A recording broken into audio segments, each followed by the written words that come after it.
So thank you very much for joining us. It's been an amazing day so far. We've heard about design solutions for better health outcomes. We've talked about tackling climate policy, and we've learned how to tell more effective stories online. But if you're like me, you don't think about the infrastructure behind that perfect out-of-office gift search very often. It takes a massive network of energy, data centers, and people to deliver those search results instantly. And chances are you're searching with Google. It's the #1 source of information worldwide, delivering over 3.5 billion searches every single day. Their impact cannot be overstated. Google has a huge opportunity to make positive change and an equally ambitious commitment to do so. Kate Brandt was brought in to lead the company's global initiatives after serving as the United States' first ever Chief Sustainability Officer. It's not that often people have roles created for them, much less by Google and President Obama. And when we heard about her unique perspective uniting policy, purpose, and technology at the highest level, we knew she was a perfect keynote for South by Southwest Eco. Kate's work has also encouraged many women to create their own path. Today, I'm thrilled to introduce Fran Holuba, who is now building upon her experience in the White House National Security Council to drive social change in unexpected ways. She recently launched Politico's new social enterprise division to give the cause sector a greater platform in politics. Fran will set the stage by sharing her vision of how the next generation is taking initiative to solve climate change, social injustice, and other pressing challenges. We hope that you are as inspired by these women as we are. And now I want to welcome Fran and thank her so much for joining us.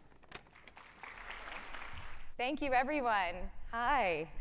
Well, I just got off the plane from a very anxious Washington, D.C. We have 29 days until Election Day. Is everyone ready? No. Well, like Morgan just said, I too share a shared history with Kate. Like Kate, I just finished up a term. Most of my career so far has been in public service. My last post was at the White House Office of Global Engagement at the National Security Council. And like Kate, I'm part of what a new breed of government employee that we're calling bureaucracy ninja. I don't know if it's going to stick, but we're hoping that if we say it enough times, people will start to think of, social impact bonds and all of the kind of fascinating things you were doing, debt for nature swaps, and how are we using public data sets to think about construction permits, and could they lead to understanding how foodborne illnesses are moving through the country. That's exciting stuff. And people think, that's like a South by Southwest Eco conversation. But more increasingly, we are having incredible energy around an area that people think is broken, politics. And more importantly, I think public trust in politics. How can you possibly vote in this election in 29 days if it's taken 7 years to fix a pothole? Or you can't even apply for a business license in your own community, or even get an Uber from your airport to your home. That might sound familiar to anyone in this room. The regulatory framework is all around you. So bureaucracy ninja doesn't just mean a White House staffer or someone running to Senator Whitehouse's office and back and trying to understand how that flow of information happens. It happens at the local level every single day. And as gridlock has happened in Washington, we're seeing a vacuum of power flush out into the states and into the cities. And all around us, we're seeing people every single day innovating around what they think needs fixing. So problems are becoming personal. All politics are local. We've heard that. But what happens when a collective energy of positive change sweeps across the country? Wouldn't that be nice to start talking about something like that for a change in politics? I think the last question of the debate last night was kind of getting there. People start to feel, there could be some silver lining to the disruption that's happening in Congress. Could I fix the way, my office is looking at, shared economy, solar power, or shared economy, this and that? But it's not just there. It can even be into politics themselves. So recently across my desk at Politico, I got an exciting article.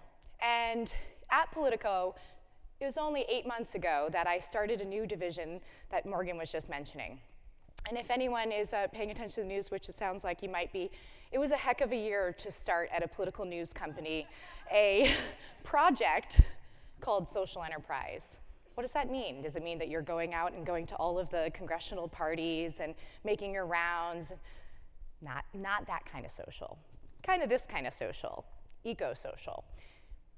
We're looking at an incredible time of innovation where the policymakers aren't the smartest people in the room.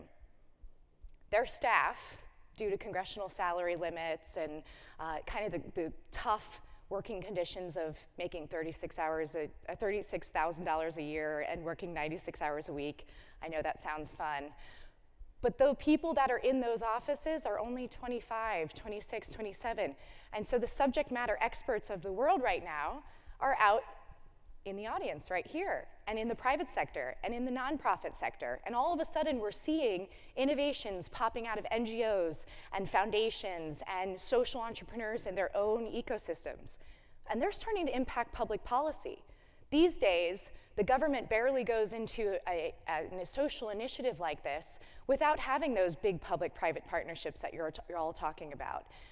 But the reason is because we're realizing very humbly and with hubris that we don't have the solutions to all of these very difficult problems. The New Deal that could have taken place 50, 60 years ago, that kind of legislation is not going to make it through today. So how can we be more innovative with the NGOs and nonprofits and social entrepreneurs that are doing that kind of work on the ground? Increasingly, we see that the private sector has also decided we're not going to wait for government to catch up to us. We're going to take these really innovative solutions that we find in this sector and scale them and bring resources and bring the kind of energy we need to actually see the change that we wish to see in the world. So now government is playing the game of, what are you doing behind that fence? What are you doing over here? It sounds really interesting. There were 60 elected officials here in March. President Obama, the First Lady. 2 weeks ago, I went to the South by Southlawn event at the White House, where we created an ecosystem that was trying to mirror this.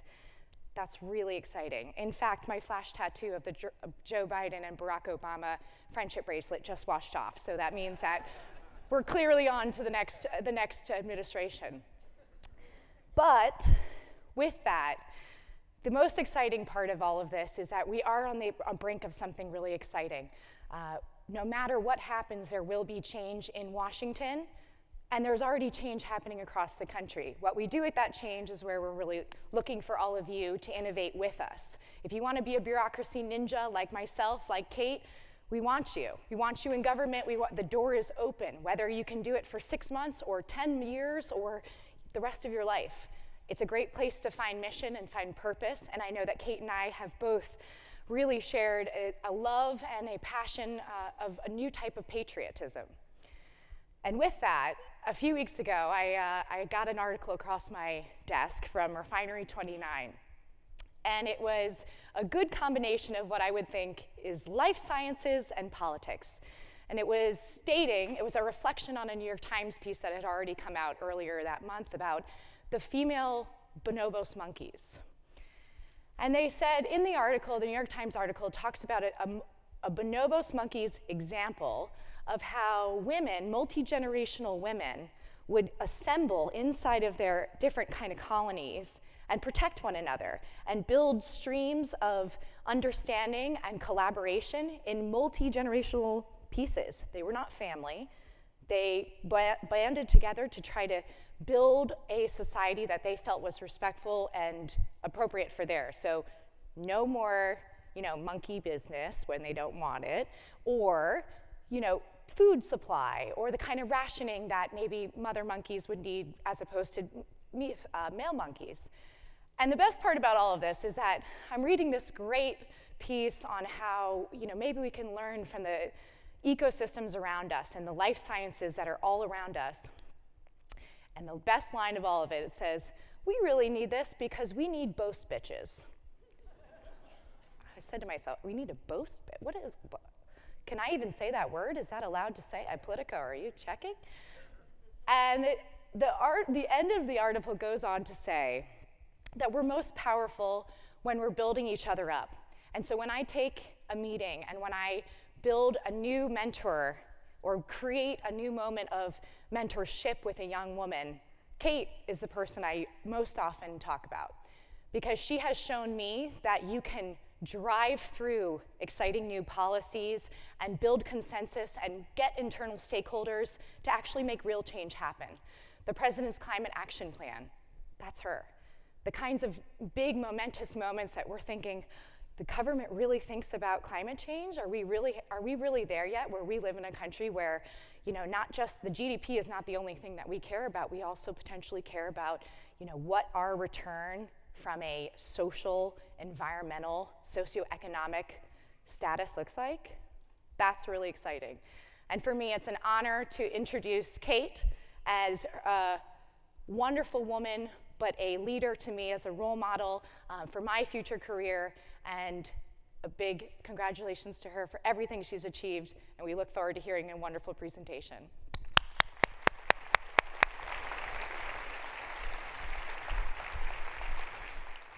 Thank you, Fran. That was awesome.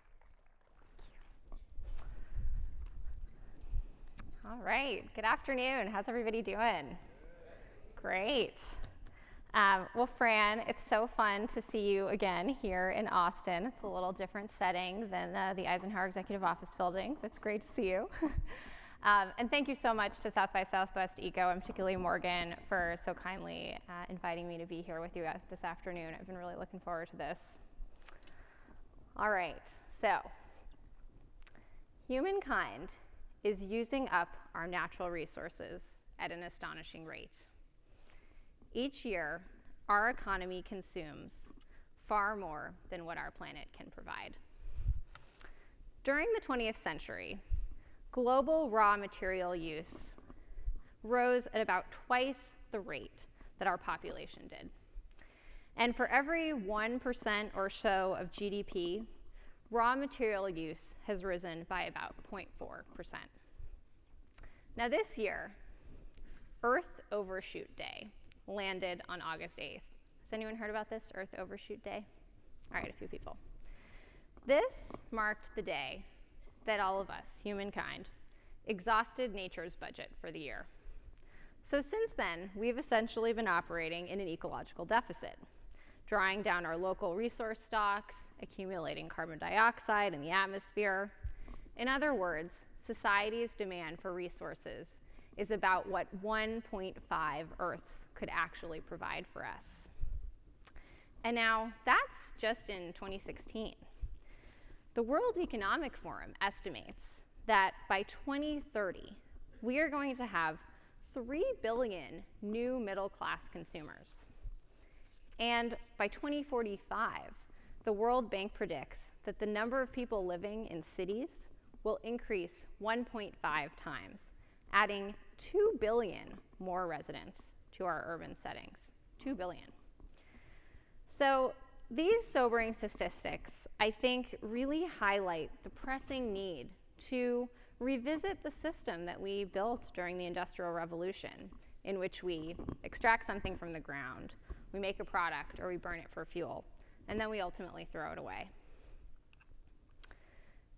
At Google, we believe that global business should lead the way to driving a new 21st century model in which people's lives are improved while we can reduce our dependence on primary materials and fuel from fossils. And we believe that this can actually be done in a way that makes business sense, providing an economic return, a community benefit, and restoring our natural environment. Now, this is the opportunity that is presented by this new model that we're calling a circular economy, in which materials are unendingly cycled through both the biological and the technical progressions in ways that are restorative and regenerative for the environment.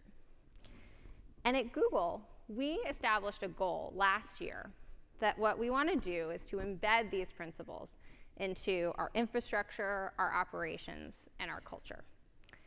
And it's been really interesting. In just that year since we set this goal, I've been seeing a lot of discussion emerging on circular economy in the US.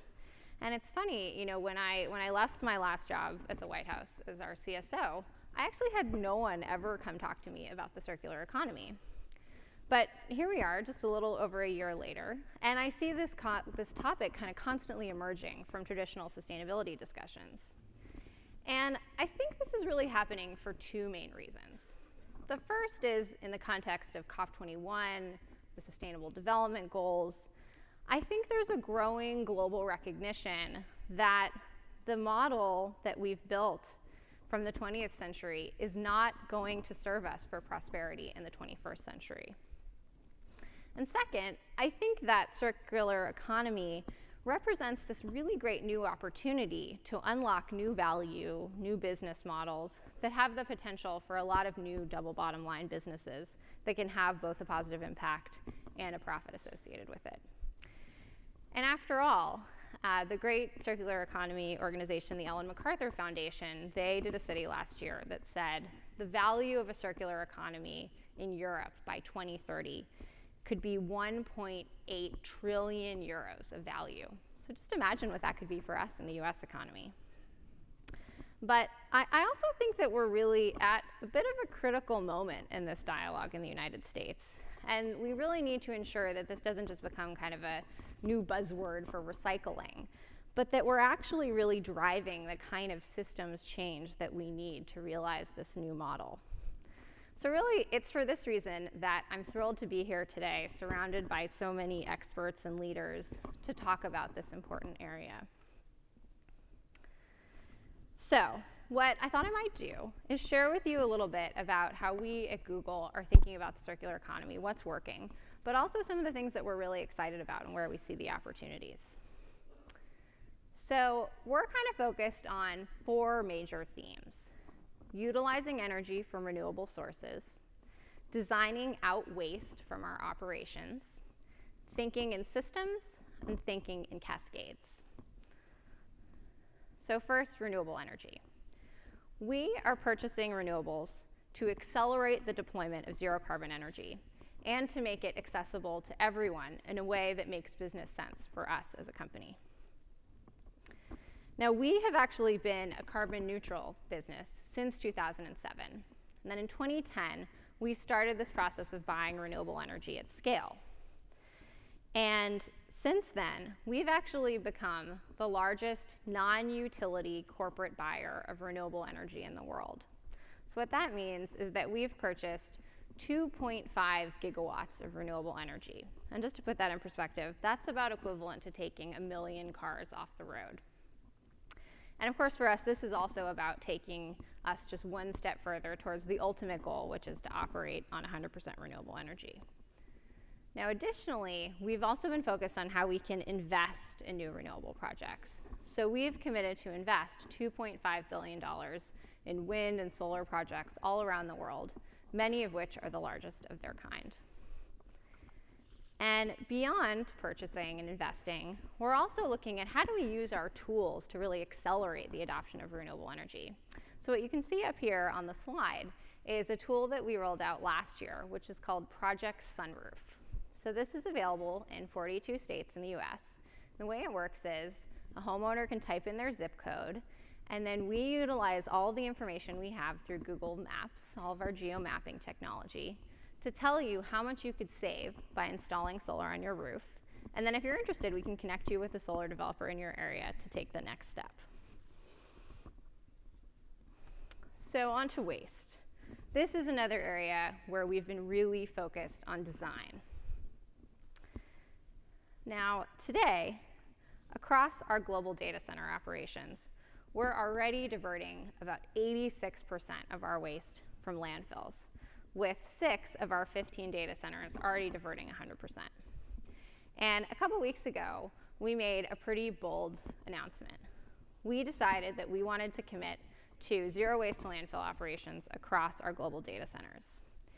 And we know this is an ambitious goal, and it's going to take some work to get there. But we also really saw this as a key step on our journey to reaching a more circular model.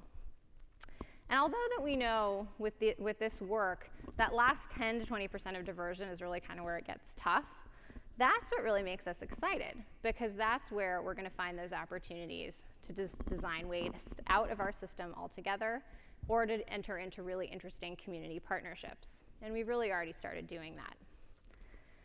So, for example, you can see here, this is our data center in Douglas County, just outside of Atlanta, Georgia.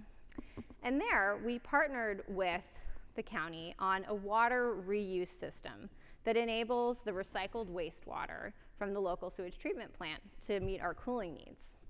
So what I like to say is the good people of Douglas County, when they're flushing their toilets, they're basically cooling our data center.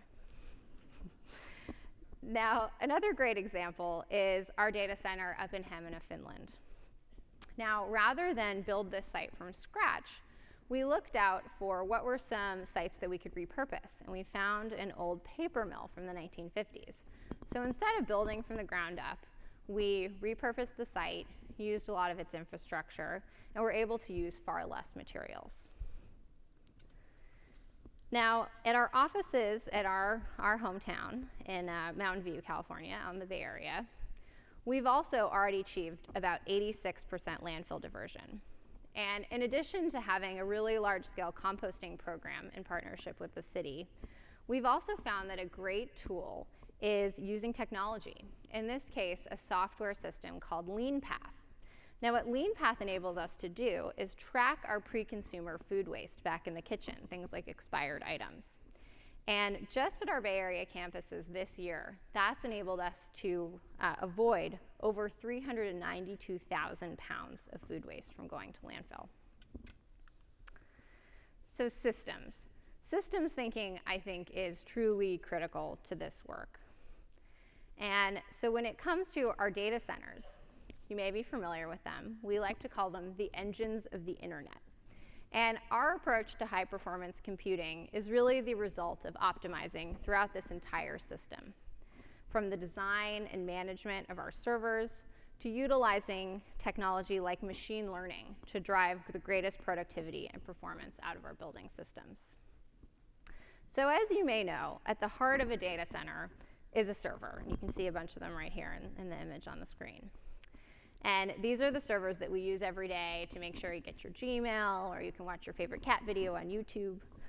But what you may not have known is the way that we're managing these servers is actually a really great example of the power of circular economy at scale. So what do I mean by that? First, we're focusing on maintenance. So we have a team that's focused on making sure that we can use these servers for as long as possible, and that when we're repairing them and upgrading them, we're actually using parts from old servers that we've already decommissioned.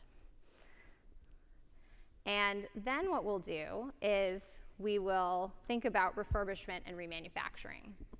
So we will make every attempt to take those servers back, break them into their component parts, and remanufacture them. Then after that, we will look to secondary markets. So we sell these parts so they can have a second life. And then lastly, 100% of what's left goes to our recycler. So through this approach, we're actually saving hundreds of millions of dollars per year. And if you're interested in learning a little bit more about this work, we just published a case study, which you can find on our website, that talks in a little bit more detail about this process. So since we started building our data centers back in 2007, when Gmail was just a kid, we were really laser focused on energy efficiency. And as a result, now our data centers are about 50% more efficient than the industry average. And so what this means is not only are we operating more efficiently as a business, but anyone who's using our products, like our G Suite of Gmail and other apps for businesses, those organizations can save from their IT infrastructure energy use about 65 to 85%. So it's really significant. But what we ran into a couple years ago is we've been focused on energy efficiency for so long that we weren't sure what else was left to do. But then we started thinking about machine learning, or the application of artificial intelligence. So by applying machine learning to our data centers, we've managed to reduce our already very efficient energy use by another 40%. And so how do we do this? Well, as you all know, when you use your laptop a lot, it starts to get hot. Same thing happens in the data center. Our servers get hot, we need to cool them. So what we do is we have a bunch of different complex systems in place, pumps and chillers and cooling towers. And for the human mind to optimize across all of those is really impossible. But this is where we apply machine learning. We build an algorithm that actually learns how this system operates and then can turn all the dials in just the right way.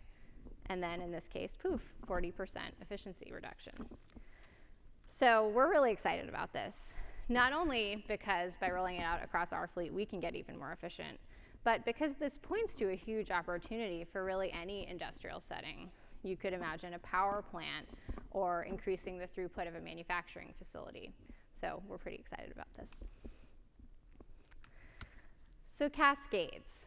To truly enable a circular economy where materials can cycle through the loop, so essentially being unendingly utilized, you actually really need to know what's in the materials. And in 2011, we made a kind of audacious commitment. We said we wanted to eliminate 100% of all of the toxic substances that are in our Google buildings. And we thought, hey, this will take 6 months. We'll reach out to our manufacturers. We'll ask them what's in their stuff. But actually, here we are 6 years later. And it's been a really important effort. And along the way, we've built some really important partnerships that are actually fundamentally changing the building industry. So as you may already know, commonly used building materials actually can include some kind of nasty stuff like formaldehyde and PVC. And so to address this, we developed a great partnership with an organization called the Healthy Building Network. And we built this tool called Portico.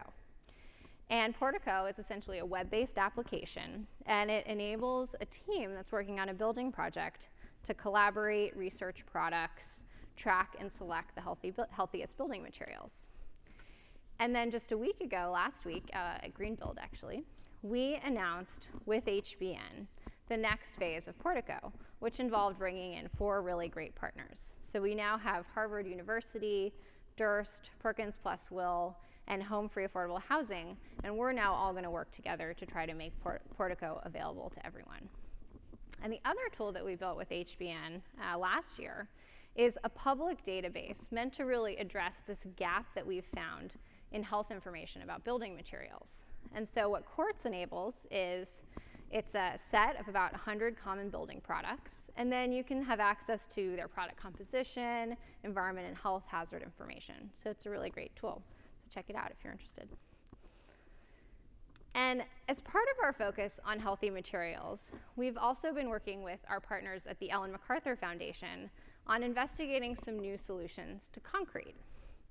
So obviously we're all aware concrete, very commonly used in the built environment. But what we may not always think about is what's in the concrete, right? Well, it's gravel, it's sand, water, cement, and then in many cases, it also includes fly ash and slag. And cement, which is concrete's primary binding element, it generates a lot of CO2 when it's being produced. And then the primary substitute that you often see for a portion of that cement is called fly ash, which, as you may be aware, is the byproduct from coal-fired power plants. And this contains arsenic, mercury, lead, other potentially toxic substances. And so when you're thinking about renovation or deconstruction, this is concerning. Now, at the same time, we have a lot of post-consumer glass around the US that's actually not getting recycled. Now, even though, as we know, glass is 100% recyclable, what cities are finding is that there is a profitability issue and there's challenges finding effective end markets for the material.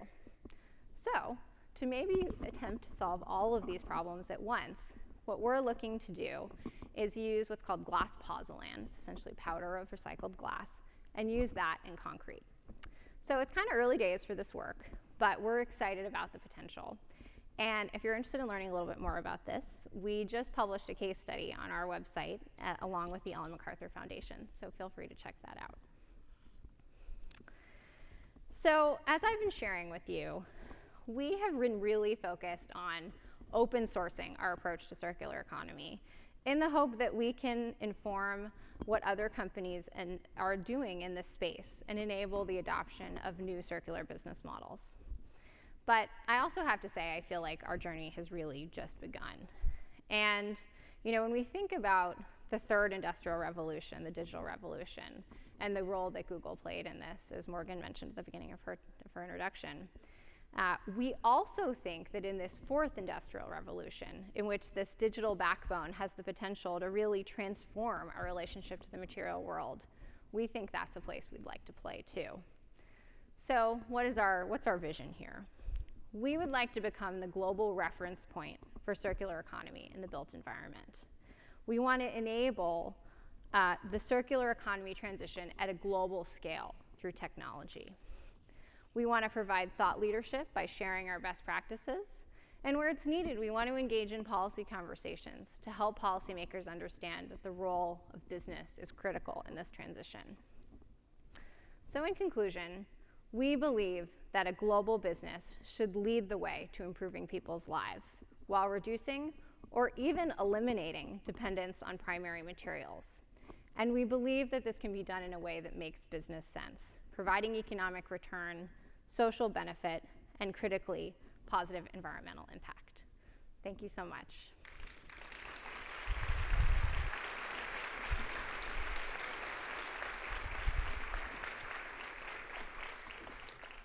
And now I'd like to invite Chip Giller, who's going to join me on stage for some Q&A.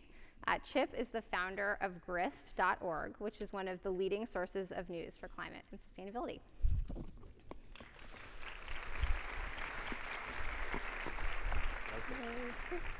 Kate, but before getting into some specific questions that the audience has asked, I just wanted to know a little bit about your journey. I mean, how did it come to pass that you care so much about the circular economy, and what was your come to Jesus moment on these sort of topics?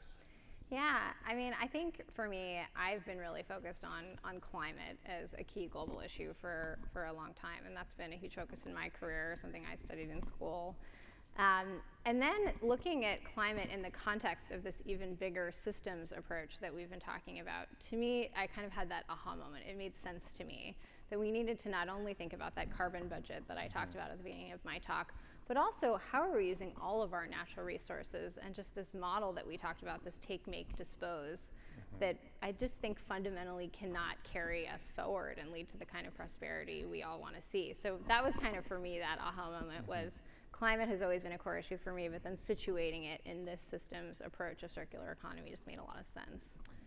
Did you find, I mean, it's interesting to me, you came from the federal government, were you the lead sustainability officer and the nation's first, to Google. How receptive was the federal government to these types of ideas? So if you were kind of to rate things on 1 to 10, 1 being the Koch brothers and maybe 10 being, solar powered carbon neutral puppies or something like that, how would you rate the federal government on sustainability right now? Yeah, so when I was there, I had the honor of being a part of really rewriting the federal government's sustainability strategy, and so we issued an executive order last year that did that.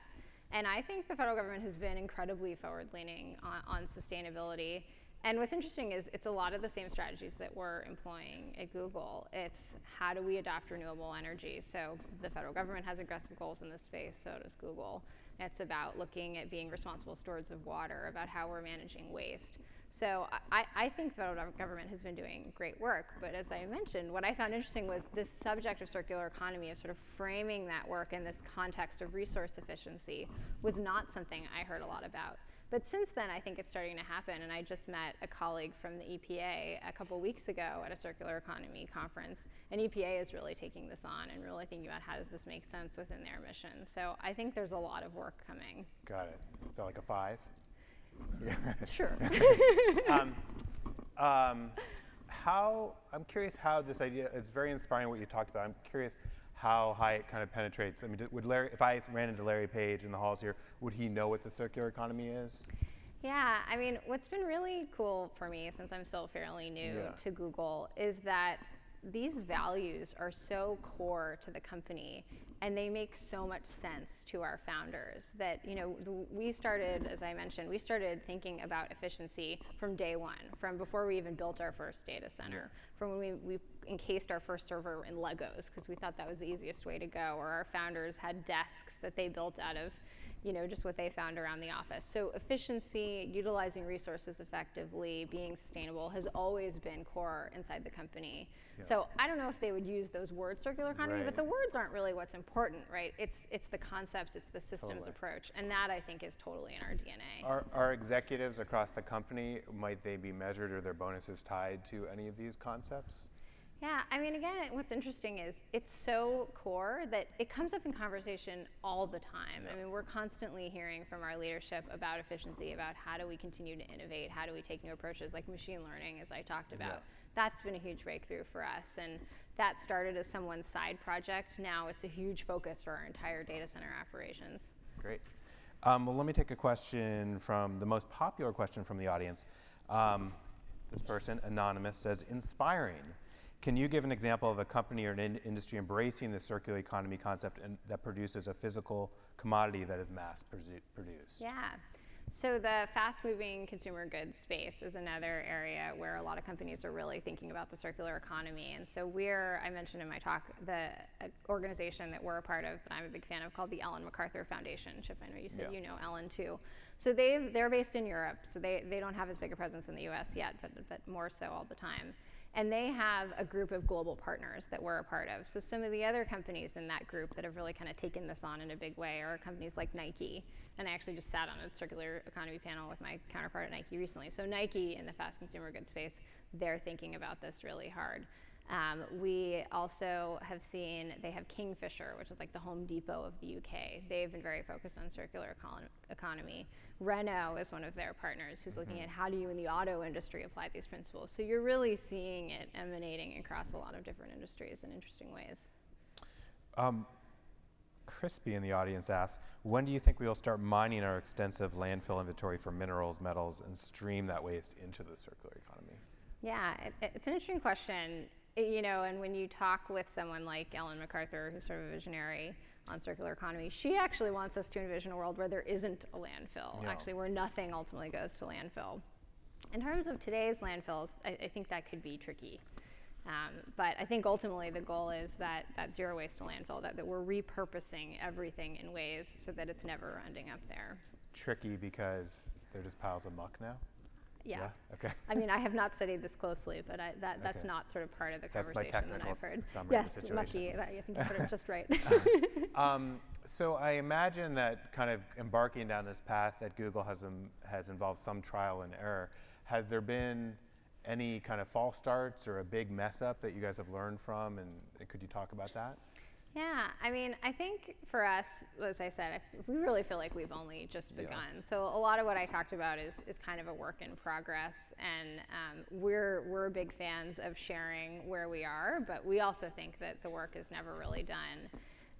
So for example, in the Bay Area, we've been pushing really hard on waste, and we've kind of bumped up against this barrier at 86%, but we have a whole team that's thinking about how do we do more, how do we keep going, how do we improve? So it's really just in our DNA just to keep pushing and kind of never be satisfied. Got it. Well, I can't see this funny question. The number one popular question now is Barack Obama really that cool? Yes. He's incredible. He is absolutely my hero. I mean, that's interesting. I mean, just to be somewhat controversial up here, I have heard, though, from others who've been in the administration that actually he's not that accessible or engaged with cabinet members and stuff like that, and they kind of wish sometimes for more. Did you actually encounter him passionate around this stuff? Yeah, absolutely. I know Fran probably spent a lot of time with him too. Yes, I felt incredibly lucky when we were doing the work of really re-envisioning the federal government's sustainability strategy. He signed our executive order, he was engaged, he asked incredibly thoughtful questions. I was actually incredibly impressed by the level of detail and engagement that there was. Yep. You talked about open sourcing earlier. Rob asked the question, when you spoke about the machine learning and how it's increased efficiency by 40%, is that what it was? Have you open sourced that to other companies? Yeah. So we've been working on this for about 2 years. So early on, we published a white paper and a blog on our findings. And then this 40% result we just announced a couple months ago. And we're working on a new white paper now that I think will be available later this year or early next year. But we really want to share these results because, as I mentioned, the data center is just a good example of any industrial setting, and we're really excited about what this potential could mean for something like a power plant or a manufacturing facility to really finely tune dials in the way that we were able to do in the data center. So we really want to share that. I mean, industry-wide, do you have a sense of, because that seems to be one of your bigger footprints are the data centers. How do you compare to the other behemoths such as Apple and Microsoft and Facebook? Yeah, so, it's funny, all of us in the sustainability world at those companies, we all talk a lot and compare notes, and all of our footprints are a little different, right? Apple manufactures a lot of devices, Facebook really operates one product, Microsoft is getting a lot bigger in the cloud business. So we're all a little bit different, and I read all their sustainability reports and I try to figure out what their footprint looks like. We're all a little different, but we have 15 data centers around the world, and we have a map you can find online about where all of them are. So yeah, I think we're all looking at a lot of the same approaches, and many of these things are pretty competitive. They're just, we all need to do this stuff. Got it. How does Google think about the social side of sustainability? How do you evaluate impact on people? Asks Anonymous. Yeah. So I'm really lucky that my remit is our environmental work. So I'm not the right person to speak to our social work, but I've been incredibly impressed by learning more in my time at the company about Google.org, which is our philanthropic arm, which does incredible work investing in all kinds of initiatives, including water. I've been studying up on the $6.5 million they've invested in water projects around the world. So I am not the person to talk to that topic, but you can find out more on our website. You can check out google.org, and actually our investor relations page has a link to sustainability, and you can check out other related topics there too. So you spoke a moment ago about how, for example, Apple is producing more hardware than you guys, but with last week's announcements, it's clear that Google's making an effort to get in this space with Pixel and home and VR headsets.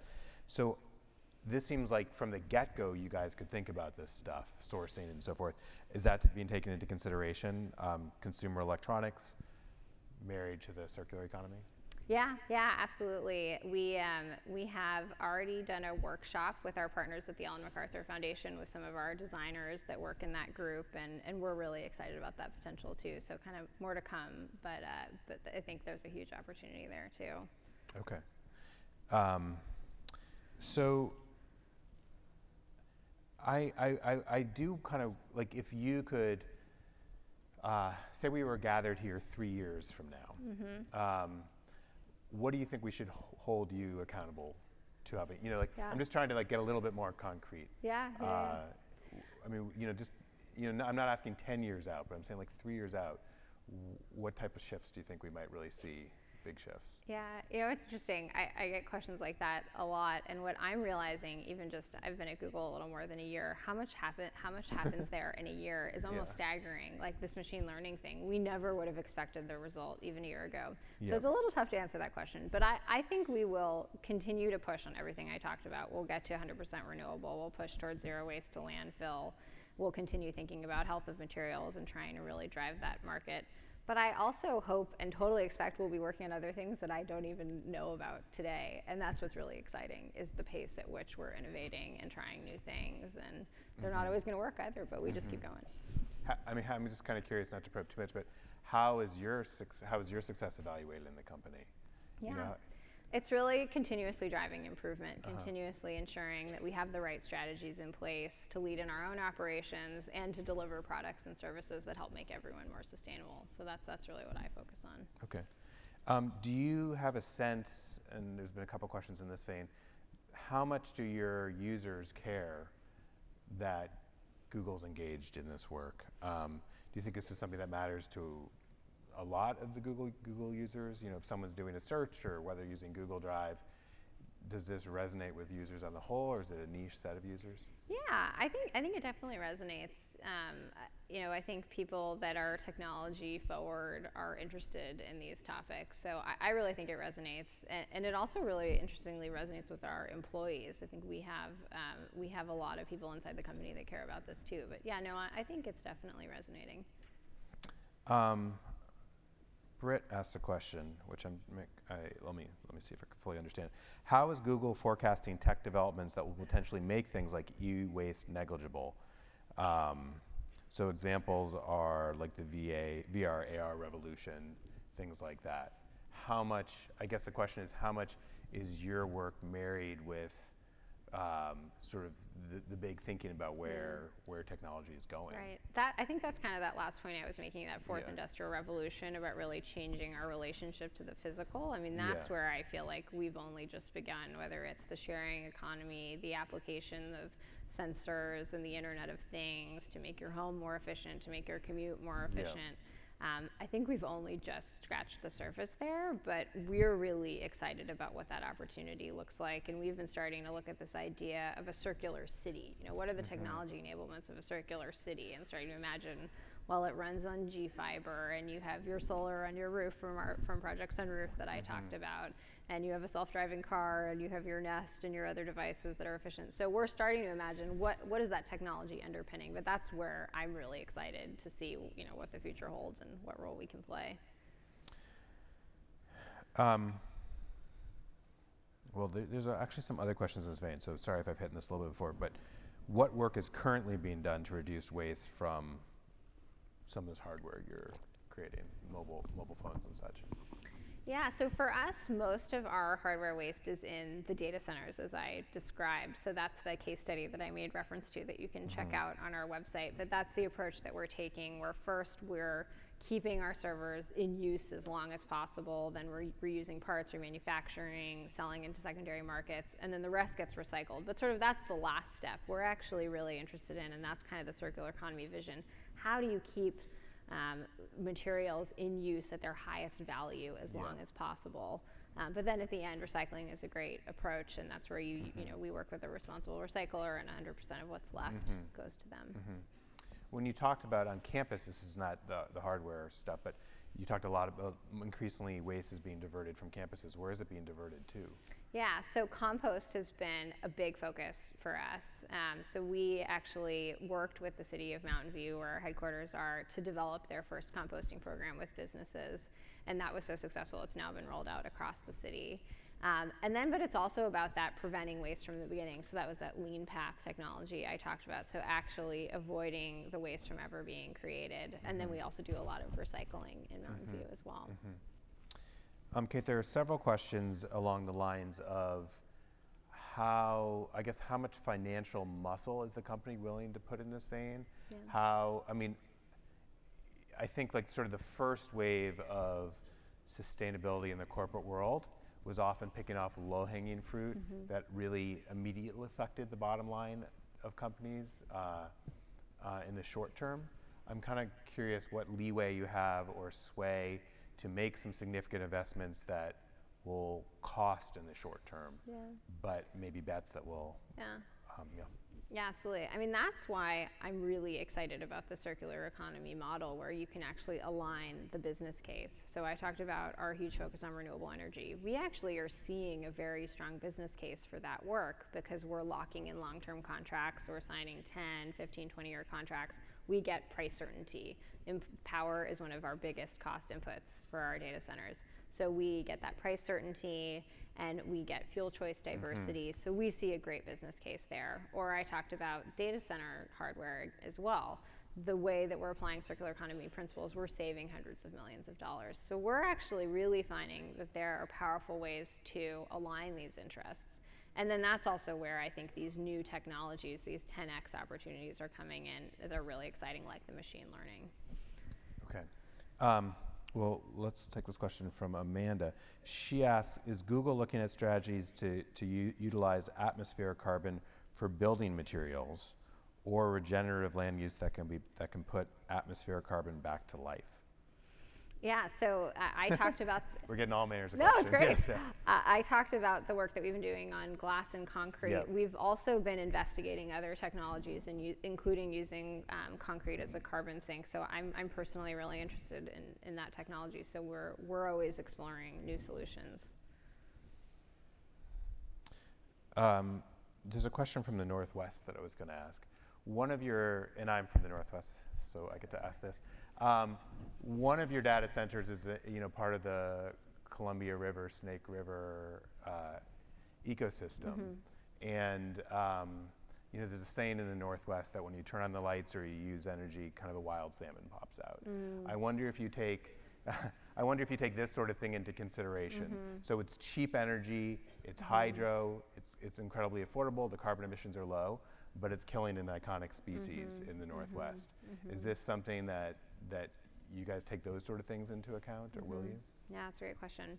So one of the additional benefits of the work we've been doing on renewable energy, which has been directly contracting with mostly wind and some solar projects, generally in the same grid region where we're operating, is it's also decreasing the embedded water that we're using. So you're talking about hydro, but then you also have the consequence of water that gets used with coal, with nuclear.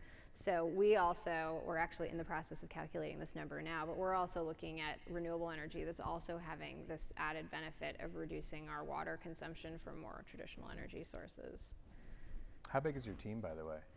So we have a really cool, we have a really cool model at Google, which is that because this has been so core to our business for so long, we actually have multiple teams in different key parts of our business, so our data center operations, our real estate group, different product areas that are focused on sustainability. And then I have the tremendous honor of working across all of those groups in a matrixed organization on kind of what's the strategy and where do we go from here. But we have over 50 people that are dedicated full-time on this stuff. Are you thinking of applying this type of thinking to transportation and other sectors beyond energy and buildings? Yeah, I mean, for us, outside of the Google family and our Alphabet, which is our holding company, we have companies like Chauffeur that are thinking about self-driving cars. So that's kind of outside of my world, but that's of course a play that we're making in the transportation space. And then back at our home in Mountain View, we have a lot of employees. We want to get to and from work as sustainably as possible. So we're really focused on shuttle programs, on giving people bike to work. We have the largest EV charging infrastructure of any company in the US, so we really encourage that. So that's the other place where we kind of think about transportation as just sustainably getting people in and out of campus. Okay. Emily asked a good question. She asked, how has Google used its influence to lobby for policy to encourage sustainability and a circular economy? Yeah, so we, one of the places... Google until recently was very controversially part of Alex, which was lobbying for retrograde policies around climate, and it's withdrawn recently. But yeah, so I'm just kind of curious specifically, what are you doing for the other side? Yeah. So a part of our approach to our renewable energy program has not only been, hey, we want to buy more renewable energy that'll help make grids more sustainable, but also we have been engaged a lot in policy. And so, for example, we got together with 3 other tech companies and filed an amicus brief with the Supreme Court after their stay on the Clean Power Plan. Or we also, in the EU, actually, we get involved in this too. So the EU is looking at a new energy union policy, so we'll file comments with them.